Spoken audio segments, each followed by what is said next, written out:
She was just 6 when the world crumbled for both of us. I remember the way Lucy clutched my sleeve at the funeral, her tiny fingers wrapping around mine like they were the only anchor left in the world.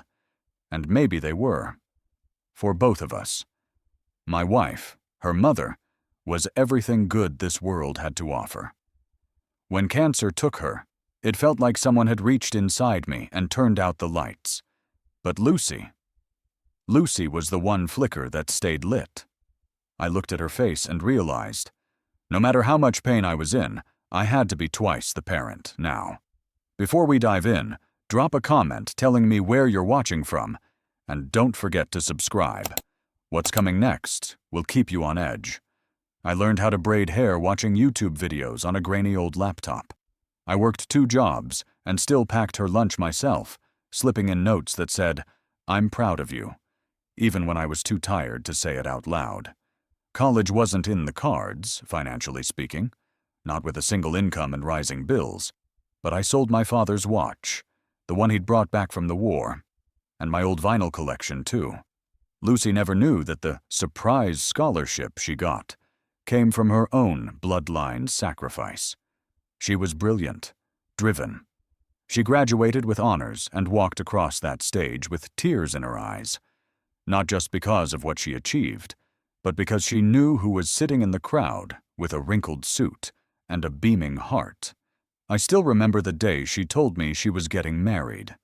She had that glow about her, the same one her mother used to have when she looked at me across the kitchen table. The wedding was beautiful, simple, tasteful, not over the top like some of her friends. I gave her the deed to the house as a gift.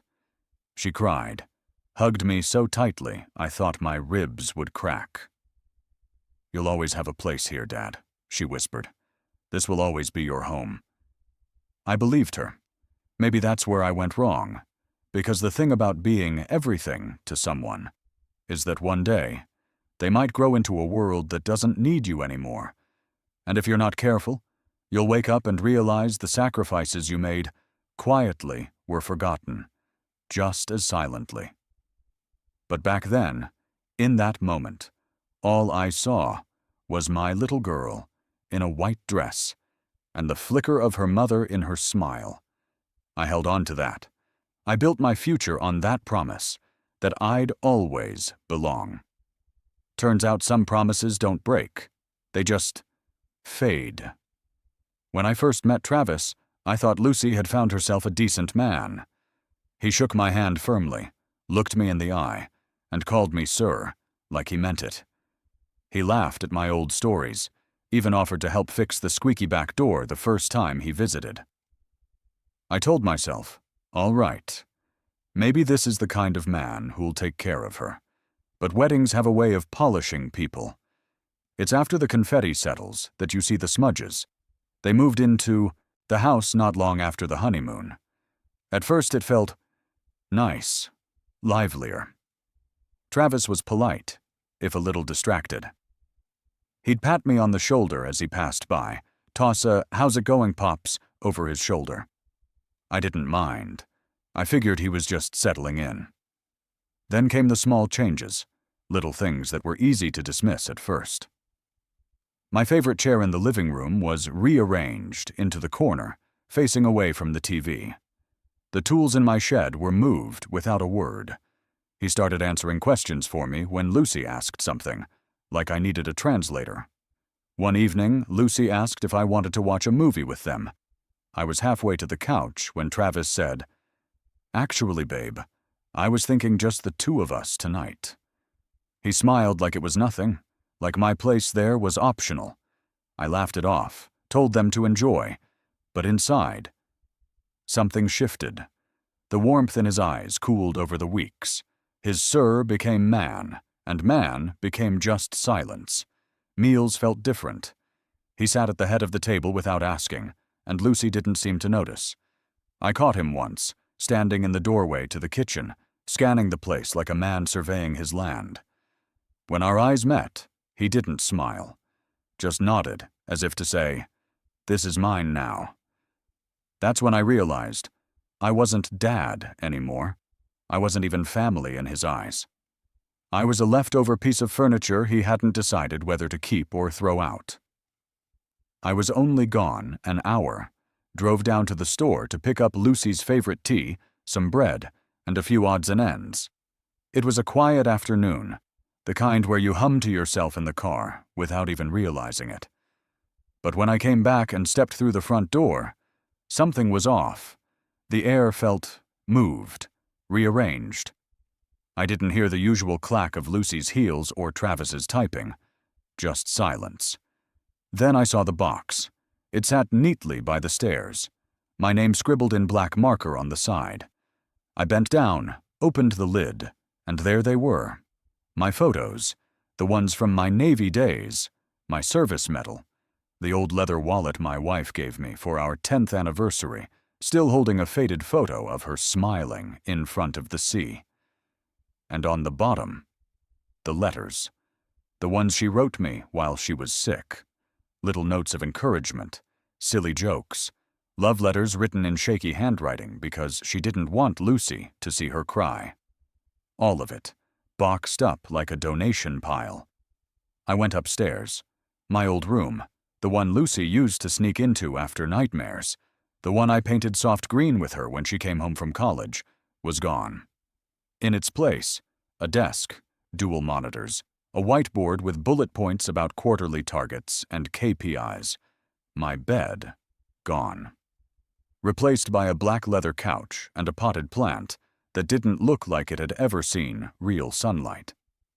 Travis was in the kitchen when I came back down. He had a glass of cold brew in one hand, phone in the ease, other. "Oh, hey," he said, like we were roommates passing in a hallway. "Hope you don't mind. Figured the room wasn't really being used. I need the space for work now that I'm remote full-time." That was it. No apology. No conversation. No. "Hey, is this okay? Do you need anything?" Just a declaration. Like I didn't live here. Like I hadn't built this house with my own 2 hands 30 years ago. I looked at Lucy, who had come in behind him. She was quiet, eyes flicking to the floor. I nodded slowly. "Okay," I said. That's all. Not because it was okay, not even close, but because I knew if I opened my mouth I wouldn't be able to stop. So I picked up the box, took it out back, sat in the shed where my workbench used to be. And I stared at the letters, still tied in that blue ribbon she loved. My hands didn't shake. My voice didn't break. But something inside me, something deep, went very, very still. It started with jokes. That's how men like Travis do it. They wear down the edges of a man with smiles and sideways words, dressed up like humor. One night over dinner he said, "You know, don't old folks usually like peace and quiet? Retirement villages or something? No offense, of course." Lucy gave that nervous little laugh, the kind she used to do when she was a kid, caught lying. Only this time, she didn't look at me. She just poured herself another glass of wine. I forced a smile. Took a bite of the roast chicken I made that afternoon. I'd marinated it just the way her mother used to, thinking maybe that taste would pull something warm out of the cold air between us. But all I got was Travis reaching for hot sauce, saying, "Bit bland, huh?" Another day, I was in the living room reading when Travis walked in, paused, then said, "Hey, I've got a Zoom call in 10. Mind giving me the room?" "No, please." "No, would you mind?" Just a command with a smile stretched over it. I went out to the porch, sat in the old rocking chair that creaked like my knees, listened to him through the window, pitching some project about brand activation like he was the next Zuckerberg. The next morning, Lucy came in while I was making eggs. Travis followed behind her, kissed her neck, then looked at me and said, "You ever think about taking a vacation, old man? Maybe visit one of those RV parks out west, see the desert, breathe a little?" He laughed, and so did she. She laughed, like it was harmless, like I was just some tired prop in their little sitcom. I put the spatula down, didn't say a word. That night, I sat on the edge of my cot in the shed. My new room, I suppose. and I looked at the framed picture I kept tucked under the workbench. Lucy, 10 years old, sitting on my shoulders at the county fair, cotton candy in one hand, the other tangled in my hair. She used to hold me like I was a mountain. Now she couldn't even hold eye contact when he took shots at me. And I realized something bitter. Silence isn't always passive. Sometimes it's permission. Sunday dinners used to be sacred in this house. Roast beef, green beans, mashed potatoes, the kind of meal that took all afternoon to make but disappeared in 20 minutes flat. When Lucy was little, she'd help mash the potatoes, humming to herself, singing whatever silly song was stuck in her head that week. I kept the tradition going, even after she married Travis. Maybe I thought, foolishly, that food could hold a family together when words couldn't. This time was no different. I'd slow-cooked the roast the night before, just the way her mother used to. The smell filled the whole house by noon. But when we sat down at the table, it wasn't my cooking that filled the air. It was Travis's voice. He launched into some story about a client who didn't understand basic workflow pipelines, whatever that meant. He used words like leverage and synergy like they were seasoning. Lucy nodded, laughed at all the right parts, even leaned in like he was unraveling the secrets of the universe. I waited, patiently. When there was a pause, I leaned forward and said, "You know, this reminds me of the time your granddad." Travis cut in before I could finish. "We've heard this one, right, honey?" He smiled, not cruelly, not even rudely, just like I was harmless, like I was the background noise to the show he was starring in. Lucy gave a tight smile, the kind that wasn't really a smile at all. She didn't say yes. She didn't say no. She didn't say anything. And that silence said everything. I sat back, pushed a bit of meat around my plate. The laughter picked up again, Travis talking about his old college friends, some podcast he wanted to start, a new weight bench arriving next week. The only time I was spoken to directly was when he asked if I'd mind helping unload it when it arrived. Not would you like to, or even could you, just the assumption that I'd be there, like hired help with no shift to clock out of. I used to sit at this table and tell stories that made Lucy laugh until her nose scrunched up. She used to beg for the one about me getting caught sneaking a puppy onto the Navy base. Now I had a seat at the table, but no voice. That night, I washed the dishes alone while they scrolled through their phones on the couch. I could hear them whisper laughing about some meme. I stared out the kitchen window at the dark backyard and wondered how something could be so full of memories and still feel so hollow. I wasn't trying to eavesdrop. I was just coming in from the shed, hands dusty from organizing my old tools, most of which had gone untouched since Travis moved his golf clubs in there. The back door was open a crack, and I heard his voice before I even stepped inside. Honestly, man, old people just don't belong in modern households anymore. Silence. A click of ice in a glass. Then, Travis again, chuckling like he'd just told a harmless joke. "It's not personal, but it throws off the flow, you know?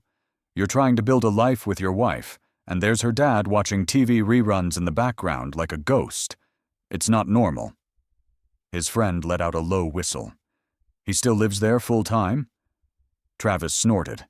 "Yeah, says he's just helping out, but it's like, dude, we're married now. He should be with his own kind. Retirement community, whatever. This house is for our future." Then, the part that really cut. He lowered his voice, just enough to make it clear he knew it wasn't meant to be heard. If it weren't for the deed, he'd be gone already. I didn't hear Lucy's voice, not a whisper, not a protest, just silence. The kind that says, "I'm not disagreeing." I backed away from the door like it had bitten me, walked out front, got in my car, and sat there in the driveway. Engine off. Hands clenched so tight my knuckles ached. I didn't cry. God knows I've had my moments, but not then. That kind of pain doesn't bring tears. It brings stillness, a deep, terrible quiet that settles in your chest like concrete. I thought about all the times I'd stood by Lucy's side, when she had her first heartbreak, when she failed her driver's test, when she thought she'd never get into college. I'd been the rock she leaned on, the roof over her head, the steady hand that never let go. Now I was a burden, a relic, a problem to be solved, and worst of all, she didn't even flinch when he said it. I sat in that car for over 2 hours, just breathing, watching the porch light flicker. That was the moment I stopped making excuses. No more. He didn't mean it like that. No more. She's just caught in the middle. That was the night I realized I wasn't confused. I wasn't dramatic. I was unwelcome. I used to think I'd never need it. That clause buried deep in the deed transfer, tucked into the fine print like a forgotten bookmark. A small paragraph my lawyer suggested, just in case. At will revocation upon breach of familial agreement. That was the phrase. Legal, cold, and vague enough to sound like nothing, but it meant everything. When I gifted Lucy the house, or at least partial ownership, it wasn't a clean break. I'd kept majority rights, quietly, respectfully, because something in me, even back then, had whispered, "Protect yourself." Not because I didn't trust her. I did. God, I did. But trust is for hearts. Contracts are for paper. Travis strutted around like a landlord, making changes, moving walls, tossing furniture. He thought the house was theirs now, that I'd signed away everything. He didn't know I'd left myself a key, not just the one in my pocket, but one far more powerful. I went to the file cabinet in the garage, unlocked the drawer, and pulled out the manila envelope I hadn't touched in 5 years.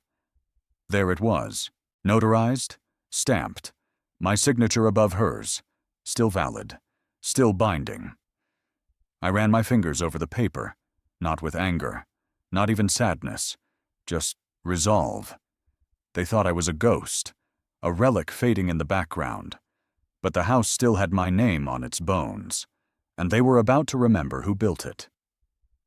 The sun wasn't even fully up when I backed my old pickup across the driveway. I'd done it 100 times before, usually when I was tinkering in the garage or hauling something from the hardware store. But this time, I did it with intention. I parked it dead center, wheels straight, doors locked. An hour later, I was at the kitchen table sipping my coffee, reading the same paragraph of the newspaper for the 3rd time, when I heard it. The sharp tap-tap-tap of Travis's knuckles against the driver's side window. I watched him through the blinds. Pajama pants, no shirt, phone in hand. He tapped again, harder this time.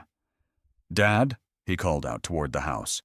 "Can you move your truck? I'm gonna be late." No, please. No good morning. Just the same tone you'd use with an Uber driver who took a wrong turn. I didn't rush, folded the paper neatly, rinsed my mug. I walked out and met him at the truck. He was pacing now, looking at his watch like time owed him something. "Kind of inconsiderate to block the whole thing, don't you think?" he said. "Some of us have jobs to get to." I looked him in the eye, held it longer than I ever had. "I'll move it." He raised his eyebrows like he expected a fight. Maybe he wanted one, but I wasn't angry. Not anymore. I slid into the driver's seat, turned the key, and slowly backed the truck to the curb. Not out of habit, not out of obedience, out of finality, because I'd made my decision. This wasn't my home anymore, not in the way that mattered. I could clean the gutters and mow the lawn, but I was just a tenant in my own life. One they hadn't bothered to evict because I was too quiet to notice. But I'd noticed. And now, I was done playing the background. As I shifted the truck into park, I caught a glimpse of Travis in the side mirror. He was already walking away, back inside, phone to his ear, probably ranting about traffic to some coworker who couldn't care less. He didn't know what I was about to do, didn't know the gears had already started turning. But he would. Soon. It only took one meeting. I sat in a small office that smelled like old leather and fresh ink, across from a man named Elliot Klein, the same lawyer who helped draft the original deed transfer years ago. He hadn't aged much, still had the same silver tie clip and tired eyes that missed nothing. When I explained the situation, he nodded slowly, pulling up the file like he already knew this day would come. "You kept the majority ownership," he said, almost impressed. "Smart man. Most folks give everything away when emotions run high." I didn't feel smart. I felt tired. But when he showed me the clause, clear as day, still intact, still enforceable, something inside me stirred. Not revenge, not pettiness, just clarity. "Activate it," I said. He drafted the revocation paperwork, contacted the county registrar, and within days the ownership was fully restored. My name, and mine alone, carved back into the records like a chisel through stone. The banker was next, a calm woman named Jean, with sharp glasses and a sharper mind. She walked me through freezing the shared access to the house account, redirecting utilities, and filing a notification of deed reversal. Every piece of paper was a hammer to the glass tower Travis had built. I didn't say a word to either of them at home. I still cooked breakfast, still watered the lawn. I smiled. I nodded. But I was watching the storm roll in behind my own eyes. The letter arrived on a Wednesday, thick white envelope with both their names typed in bold. I waited. They were already seated when I came to the table. I placed the casserole down, Lucy's favorite, just like her mother made it, and took my usual seat. Travis opened the letter first. He squinted at the top of the page. Lucy leaned in, then silence. No forks clinking, no passive-aggressive remarks, just silence so sharp I could hear the tick of the wall clock like a drumbeat. Finally, Travis looked up. "What the hell is this?" Lucy read it again. Her hands trembled. I reached for the salt shaker. "It means," I said, calm as a man can be, "the house is mine again. Legally. Fully." Travis scoffed. "You can't do that." "I can," I said. "And I did." Lucy's eyes welled up. "Why would you—" I looked at her. Really looked at her. "Because I gave you everything. And when he treated me like nothing, you let him." She opened her mouth. No words came out. "You didn't just forget me," I continued, voice steady. "You erased me. One quiet decision at a time." Travis slammed the letter down. "This is petty. We're family." "No," I said. "We were family." I stood up. My hands didn't shake. My voice didn't rise. "Consider this dinner a courtesy," I said. "You'll have 30 days to make other arrangements." Lucy started crying. Travis just sat there, blinking like he couldn't believe the script had changed, and he wasn't the main character anymore. But I didn't stay to watch the rest. I went out back, sat on the porch, and listened to the wind shift through the trees. Inside, the storm had landed, and I was finally in the eye of it, calm, unmoved, and no longer invisible. They woke up to darkness. The smart bulbs in the hallway didn't flicker on with Lucy's voice command. Travis's toothbrush didn't buzz. The coffee machine blinked blankly. He stomped out to the kitchen, flipping switches like they owed him something. "Power's out," he muttered. "No, it's not," I said from the table where I sat. With a warm mug of coffee, brewed the old-fashioned way on a gas stove I'd never let them replace. "It's just off for certain circuits." Travis narrowed his eyes. "What does that mean?" "It means," I said, sipping slow, "I had the utilities restructured. New account. New name. Mine."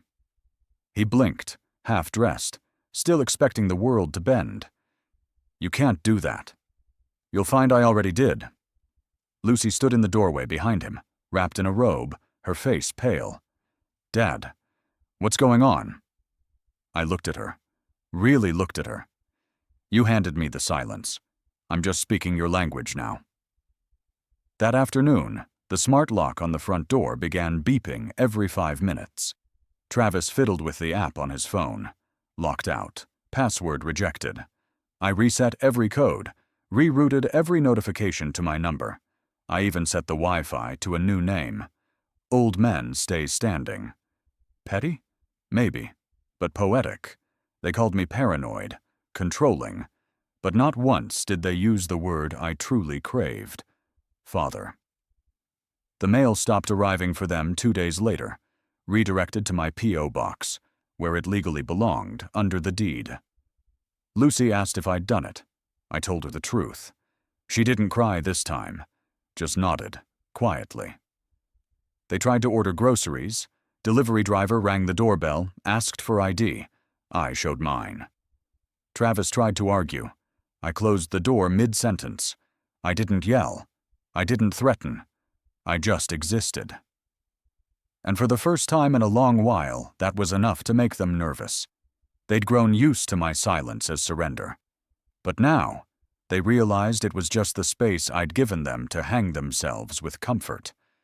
Now the house echoed differently, not with tension, with presence. Mine. I moved through it without apology, shoes off, head high, not to tiptoe, but to remind them.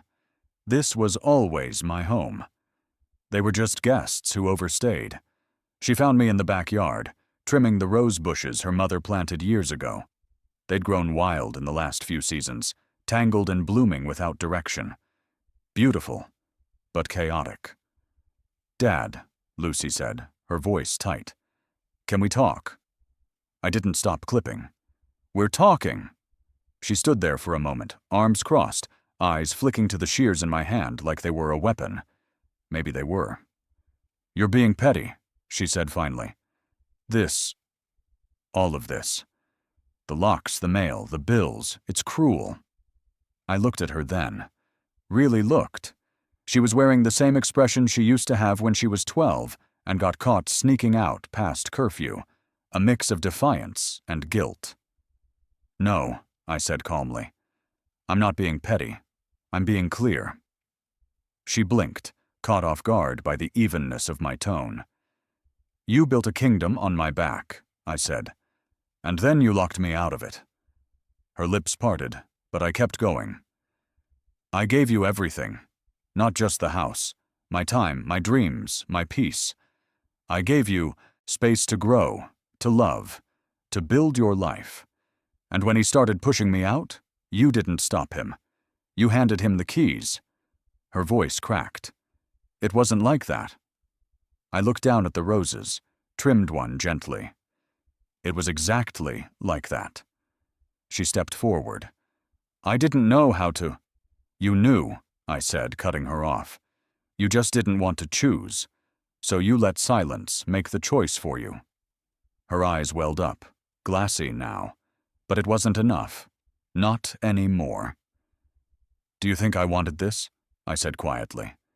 "Do you think this gives me joy?" She didn't answer. "I'm not punishing you, Lucy. I'm reminding you. That respect isn't optional. That family isn't a doormat." She wiped her eyes. One quick swipe. But the damage was done. The weight had landed. "You always said I'd have a place here," I added, "but you let him turn me into an afterthought." I turned back to the roses, clipped one last branch. "I'm not angry," I said. "Just done pretending." He cornered me in the hallway, of all places. Not in the living room where real conversations happen. Not on the porch where men speak straight. No. The hallway, where voices echo and truth feels slippery. "Hey, can we talk?" Travis asked, scratching the back of his neck like a nervous teenager. "Just you and me." I folded the laundry in my arms, placed it neatly on the bench, and looked at him. "Go ahead." He cleared his throat, glanced down the hall like Lucy might be watching. "Look," he started. "I know things got tense. We were just adjusting. You know how it is with newlyweds in space and figuring stuff out." I waited. He chuckled nervously. "I mean, maybe I said some things that came off the wrong way. I didn't mean anything by it.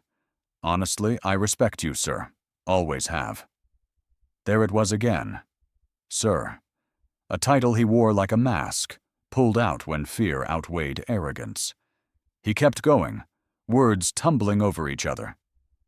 Lucy's been upset. She thinks you're being too harsh, but I told her you're just, old school. Strong boundaries, right? I get that. He was trying to speak my language, suddenly fluent in respect and tradition, as if a few buzzwords could rebuild the bridge he'd burned. I let the silence stretch just long enough. Intent, I said quietly, doesn't fix damage. His face dropped. Come on, I don't need your apology, I cut in. I needed your respect. A year ago, 6 months ago. Every time you rolled your eyes when I walked into a room, every time you acted like I was a piece of furniture you hadn't figured out how to throw out yet, that was your choice. He shifted his weight. But I thought we were. I'm not interested in what you thought, I said. I'm interested in what you did. He opened his mouth again, but I didn't give him the floor. You're going to pack, I said. By Sunday. He blinked. Wait, are you seriously kicking us out? No, I said, steady. I'm reclaiming what was mine. You're not being kicked out of your house. You're being removed from mine. He stared at me, jaw tight, pride and panic fighting behind his eyes. But I didn't budge. I let you in, I said. You made me regret it. I picked up the folded laundry and walked past him, slow and unbothered. And for the first time since he moved in, he stepped aside. She didn't say goodbye. Not a wave. Not a word. Not even a glance over her shoulder. I watched from the window as Travis slammed the trunk shut on the last of their luggage. Lucy stood beside the passenger door, arms crossed, face unreadable. She didn't look at the house. Didn't look up at me. Just climbed in and shut the door like she was closing the final chapter. The engine started. The tires cracked the gravel. And just like that, they were gone. I stood there a long time, waiting for something. A knock on the door, a message on my phone, anything. But nothing came. And oddly, I didn't feel broken. I didn't feel rage or bitterness or some great sweeping sadness. I felt relief. For the first time in years, the house was quiet, without tension. No side glances, no sighs behind closed doors, no feeling like I was tiptoeing around my own shadow. I walked back through the halls, running my hand along the wood paneling I'd installed with my own hands decades ago. I paused in Lucy's old room, now empty again, and smiled, just a little. Not because I was glad she was gone, because I knew I had done what I needed to do. I'd held on for too long, believing that love meant tolerance, that blood meant forever. But sometimes, the hardest kind of love is the one that lets go. And on that morning, I let her go. I opened the curtains that afternoon for the first time in weeks. Sunlight spilled into the living room like a quiet apology, touching the walls, the floor, the framed memories that had been boxed away too long. I walked to the old record player, the one Travis said cluttered the vibe, and pulled out her favorite album. The one we used to dance to in the kitchen when Lucy was small and bedtime came too early. I dropped the needle. The soft crackle came first, then the opening chords of Moon River. And just like that, she was here again. Not in some ghostly way, just in the way the music filled the space, the way the walls remembered. I opened the box marked Dad's Stuff and slowly returned everything to its rightful place. Her letters went back in the desk drawer. The wedding photo reclaimed the mantel. My Navy medals hung once more in the hallway, not for pride, but for presence. This wasn't just a house. It was my life. And for the first time in too long, it felt like it belonged to me again. I started going to the community center down the road. Nothing fancy, just a room with creaky floors, and the smell of instant coffee. But it was alive. I taught a few kids how to play chess. At first, they rolled their eyes, too used to iPads and short attention spans. But once they saw how strategy could outwit speed, they started showing up early, eager to win just once. I called up a few old army buddies. We met for breakfast, swapped stories, laughed like we were 20 again.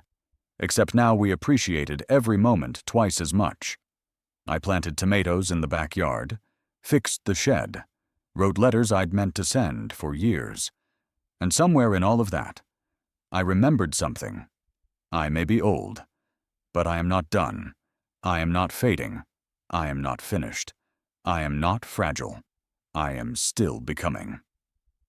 They tried to erase me from a story I helped write, thought time would dull me, that silence would shrink me, that age meant surrender. But I took the pen back. Respect was never theirs to grant, and never mine to beg for. It isn't owed by blood. It's earned in how you hold people when they're weakest, and how you rise when they forget you ever mattered. This house stands not because of walls, but because of memory. And now, it remembers me.